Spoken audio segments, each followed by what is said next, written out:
Good evening. I'm presently known as Dee Gregory, at least in this persona. A little bit of background. Probably the first thing most people want to know is where Dee Gregory got her start, or how that began. Probably as far as I go back, in my very early childhood, I was always into costumes. And a lot of psychologists say kids who are into costumes are into being other people or other creatures. Generally, are trying to escape from something. But I didn't have a bad household. I lived in a very loving and caring, normal household, so there's nothing like that to bring that on. But I was always into costumes and always into being someone other than myself, whether it was Dracula or Frankenstein or the werewolf, or putting on hats and disguises to be other men. And somewhere in the 60s, actually in 1961, William Castle released a film called Homicidal. And somewhere in my formative years, I couldn't tell you when I first saw it, I saw this movie, and the base of the movie, you see this beautiful blonde girl throughout the whole film, and at the end of the movie, after you're entirely convinced that she's not absolutely gorgeous, but she's fairly attractive. When you are to the point where you're absolutely convinced that she is a woman, you find out the woman that it's been a man the whole time, and at that point I locked in. The ultimate costume, of course, would be to be where you're unrecognizable. And I thought that would be the ultimate way to have a costume, not only be another person, but even be a girl instead of a boy.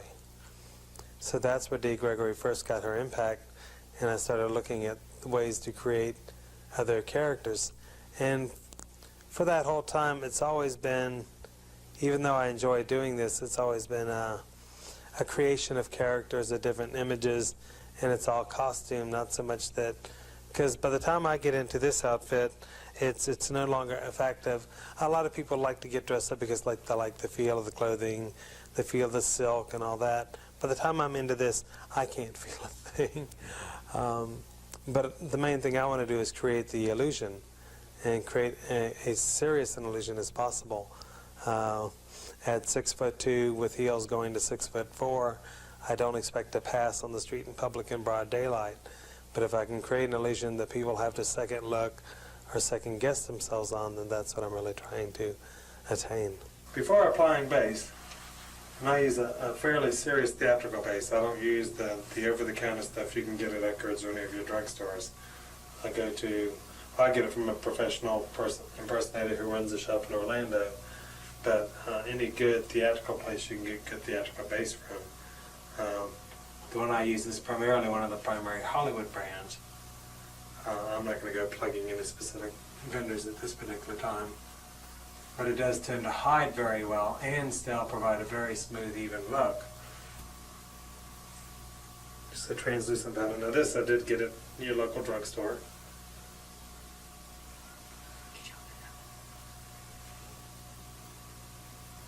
I use a big makeup brush to spread it out. And I just take a little bit and then shake it off. Because you don't want to go overboard, you just want to get a good light coat.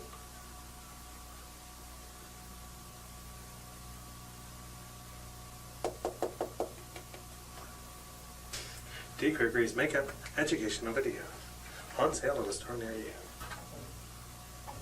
Next thing I do before I get a lot of makeup on is work on curling my own eyelashes up a bit. Even though I won't be giving them some assistance, especially when I'm on stage, even though I'm trying to do common person every day on the street looks, I won't add false eyelashes. But I'm going to do it up this evening, so we're going to go a little further. Okay. I always start with eyebrows. Start by generally just putting a few marks in to map out where I want the peaks and valleys to go.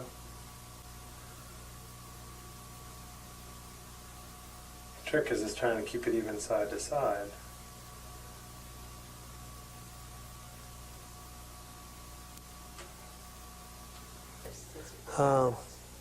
In the last 10 years, probably let's go back to the early evolution of Dee.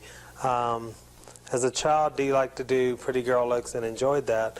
But being in a small town in Central Florida, in a very loving but very conservative family, I pretty much kept that buried. Even through high school, I did join the military, was in the Navy.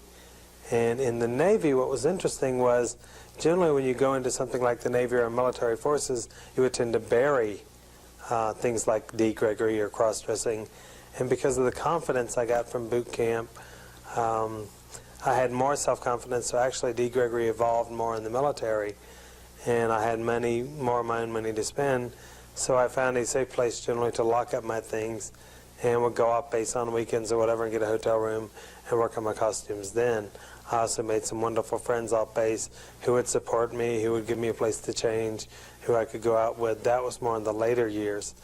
But once I got out of the military, I began working as a field engineer for a computer company making real good money.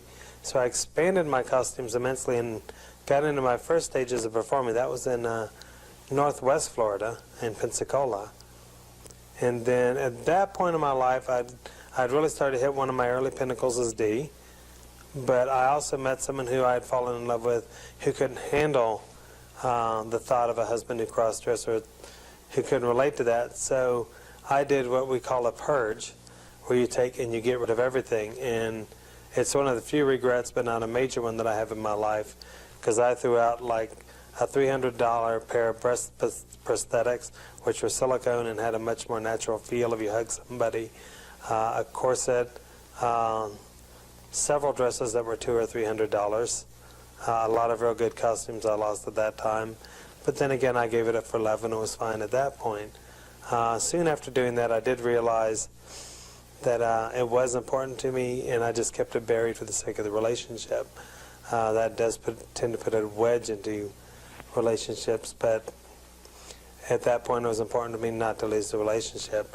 Finally, when the relationship ended, Dee Gregory came back out of the closet, and basically, as one of my friends used to say, out of the closet and into the spotlight. So that's when I came out and did that. And at that point, I got very focused on what I could put together, and actually really got into performing. Got into a lot of comedy, a lot of torch songs, but I tried to keep it to, a taste that I was comfortable with and tasteful things. A lot of performers do more erotic and exotic things, but I needed, for my own taste, to keep it down to something more clean. One of the performers I perform with runs at the full end of the classless end of the spectrum, the sexy end, the part where she's showing every bit of her body she can get away with. Whereas it was funny because I would go to the whole other end of the spectrum with class, and it was a nice dichotomy to work with. I've always felt the eyes are the most important, and whenever I meet people, I spend a lot of time concentrating on their eyes, because as many religions and many people are arguing the eyes are the doorway to the soul, and I believe that. Therefore, in Dee Gregory's world, I want to have the most expressive eyes possible. Where did you come up with the name Dee Gregory? Actually, it's a fairly simple modification of my own name. I didn't want to have a name like Michelle or Tanya or something on the street, where if someone knew Dee Gregory and I ran them into the mall as my male persona, i.e. Dana, if they, obviously if I'm walking down the street, they go, "Hi, Tanya," someone's going, "Why did they call you Tanya?" But Dee could be an abbreviation or a shortening of my first name, which is, of course, Dana. And I've had people call me Dee just for short anyway in my male persona, so say that. The other part was Gregory, is I'm used to signing my name that way because it's my middle name. So I just took my middle name, my first name, and created Dee Gregory.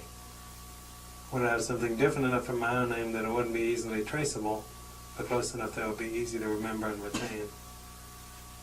Because especially as a beginning performer, if you don't know your own name and people call you, it looks a little silly if your pseudonym isn't something you remember. Of course, generally you'd lock into whatever you use right away. But I like Dee Gregory because it was classy. It was a nice paste name, but still had a nice sing to it. Oh, I'm more than thankful. Being so blessed to have such a wonderful family has been a great benefit to all of my personas, both my male persona, obviously, and even as Dee Gregory, and their tolerance and not having a cow about Dee Gregory has been very positive and very helpful to me. My brothers are not necessarily comfortable with it. They do tolerate it, but one brother in New Orleans continues to go to church to pray for the salvation of my soul, that I'll see the light and get out of these dresses. The other just is like, if you need to do it, but I really don't need to deal with it. And so they tolerate it, but they aren't necessarily positively accepting of it. But they don't give me a hard time about it either. How does that make you feel that they don't quite accept it? That's okay. I expect there to be people who are going to be comfortable and uncomfortable with it. And I don't want to force them any more than things I don't agree with that they do. Well, obviously, with a body like this, I don't know how much of this you can see, I don't quite have feminine curves. So hailing back to the Victorian age, just for the sake of us cross-dressers and queens, someone has brought back to the modern age the use of corsetry. If there's any way you want to learn not to breathe, this is a good way to learn.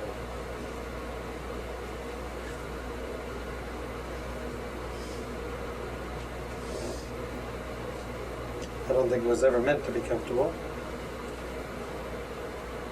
What it does provide is the waist you need for the illusion.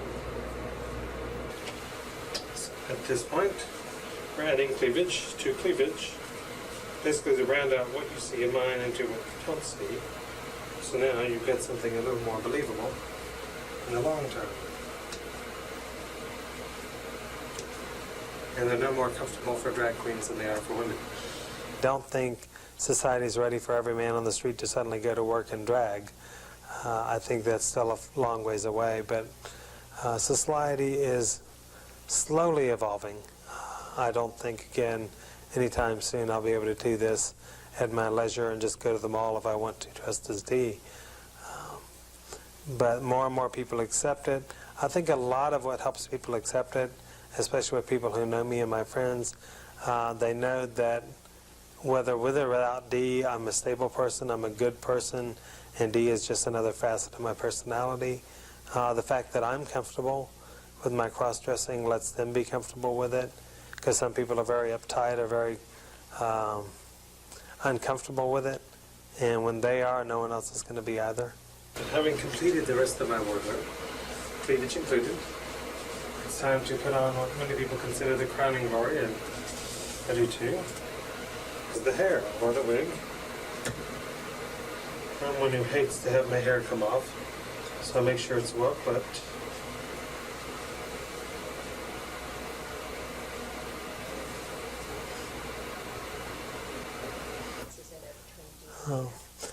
There's similarities that are too many to count, because basically they're the same person.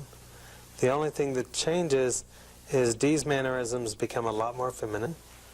The voice tends to soften up. I don't speak with the deep resonant tones that I normally do as Dana. I try and keep my voice softer. I try and stay in character more. So that's, if anything, I try and be more feminine. But as for a difference in personality, there's not one. It's the same person. Two last items, actually one.